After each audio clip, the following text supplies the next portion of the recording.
सर्वसामान्यांच्या हक्काचा आवाज जागर जनस्थान।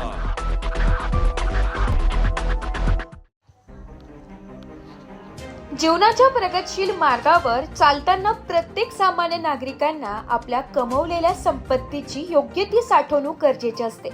थंड हवेचे ठिकाण मानलेले नाशिक शहरात आपल्या स्वतःचं स्वप्नाचे घर बांधण्याची इच्छा असते।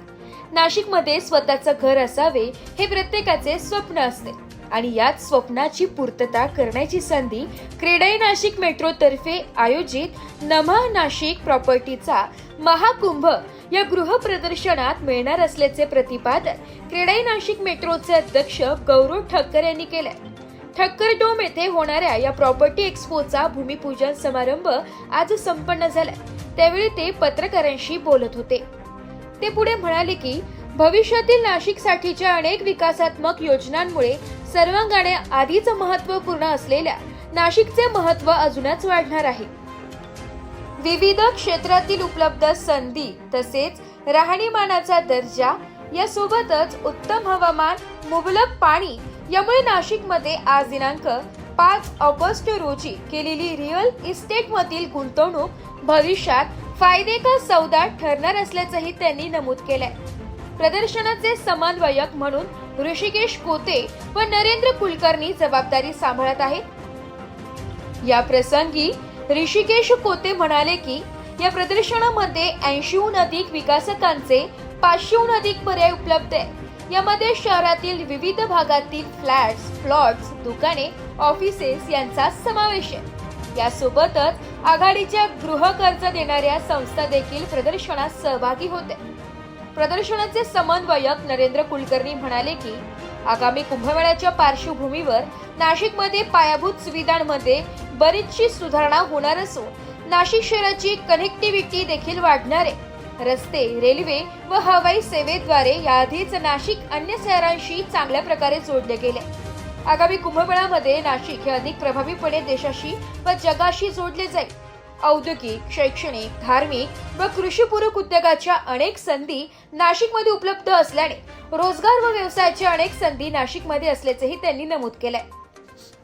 प्रदर्शन यशस्वी करण्यासाठी क्रेडाई नाशिक मेट्रोचे मानद सचिव तुषार संकलेच्या IPP कृणाल पाटील, उपाध्यक्ष उदय घुगे, अनिल अहेर, अंजन भालोदिया, कोषाध्यक्ष श्रेणिक सुराणा, सहसचिव सचिन बागर, हंसराज देशमुख, एक्सपो कमिटीचे प्रमुख मनोज ख्युमसरा, मॅनेजिंग कमिटी सदस्य श्यामकुमार साबळे, अनंत ठाकरे, विजय चव्हाणके, सागर शहा, निशिद अटल, सुशील बागर, निरंजन शहा, वृषाली हिरे, दीपाली बिरारी, सहयोगी सदस्य सतीश मोरे, सुशांत गांगुर्डे, अभिषेक महाजन, समीर सोनवणे, मनोज लाडानी, हर्षल हनुमंते, भूषण कोठावदे, शिवम पटेल, हिरेन भडजा, मयुरेश चौधरी, ऋषभ तोडरवाल, क्रीडा युवा विंग समन्वयक आदित्य भांतबरेकर, सहसमन्वयक अजिंक्य नाहर हे विशेष सहकार्य करत आहे। जागर जनस्थान करिता संदीप नवसे, नाशिक। आपल्या 2 वर्षानंतर कुंभमेळ्याचं आपल्या नाशिकमध्ये आगमन होणार आहे। सध्या कॉर्पोरेशनचं जे काम आहे ते अधिकाऱ्यांवर सर्व डिपेंड आहे, कारण कुठल्याही राजकीय पक्षाचा सत्ता नाही आहे। थोडी आपली रस्त्यांची किंवा इन्फ्राची सध्या दुरवस्था आहे असं आपल्याला माहिती आहे।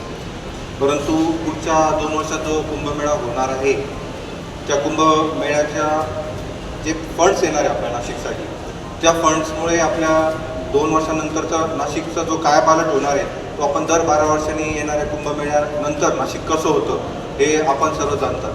तर या 2 वर्षानंतर जी नाशिकची जे देखणं रूप असेल किंवा इन्फ्रास्ट्रक्चरची जी डेव्हलपमेंट असेल त्या पार्श्वभूमीवर येणार हे जे एक्सपो आहे किंवा वर्षभरात जे एक्सपो होणार आहे पुढचे, यांना खूप महत्त्व असणार आहे।